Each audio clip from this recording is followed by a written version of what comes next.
if there was one thing that people could do, even watching this documentary, if there was one thing that they could do for themselves to see that this was real for them, what would you suggest that the one thing would be?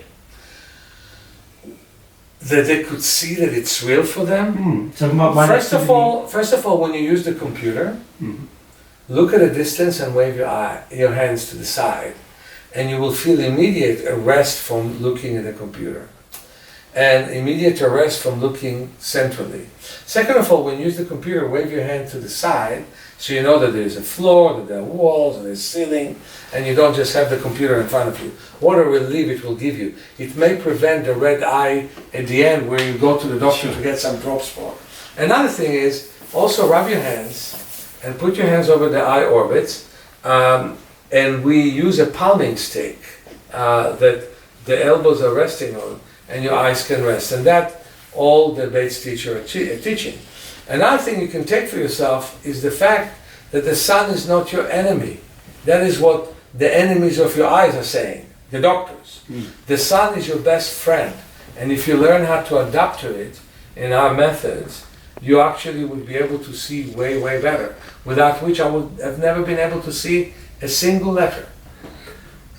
What do you see personally as the future of eye health care?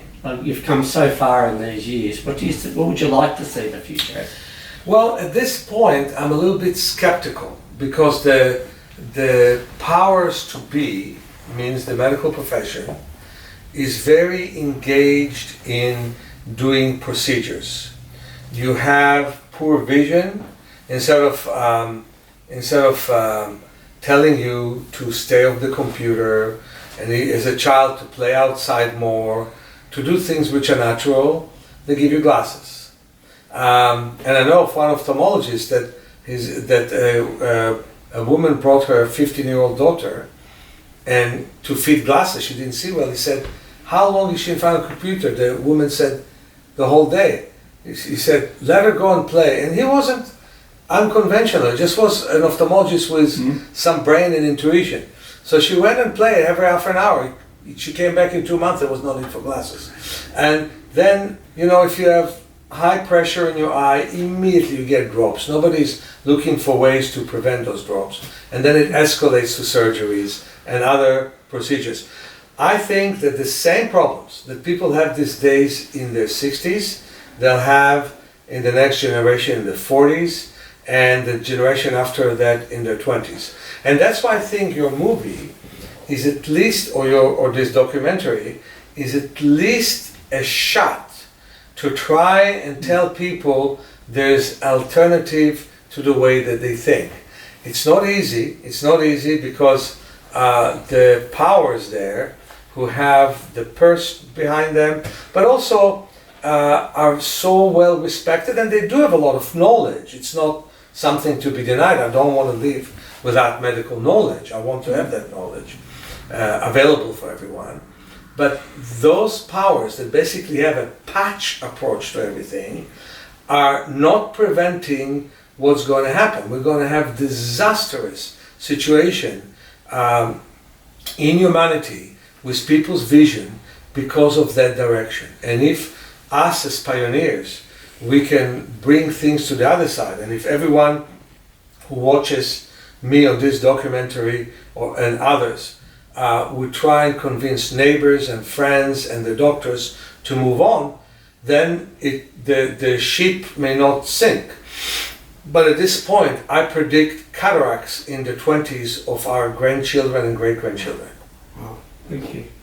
Look, the final question, I guess, is what have you personally learnt on your own vision journey? Everything. I mean, to begin with, for me, the day that I started to work on my eyes was my second birth. Right. I felt like I was born to live, but then I was born to be alive. They're saying, Gurdjieff says there's a difference between men and men and stone. Some men and men have bigger difference than men and stone. Well, I kind of have a feeling that, just like what I was talking about, my palming and my feel of myself, that I wasn't as alive as I was once I started to do the eye exercises. I think my patience taught me a lot. Sometimes it was drama, sometimes I succeeded, sometimes I failed.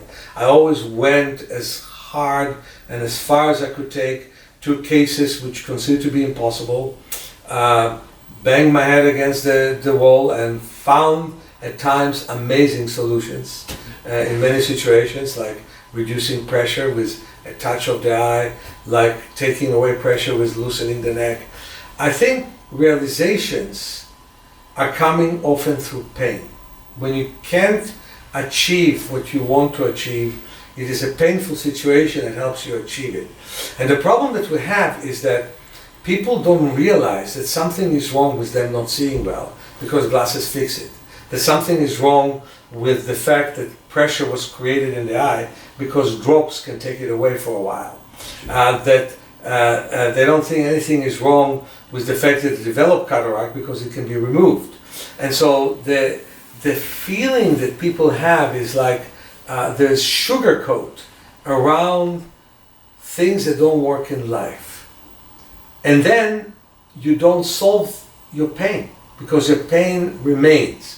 But actually in painful situations, we can make life much, much better because we can rise above the pain and move forwards. Thank you very much. Those great answers. We've got just one more question for you, and I really appreciate this. This is actually about flow. This is sort of connected, but I'm just after a general answer to this. And the question is, what does the word flow mean to you, and how do you get into the flow?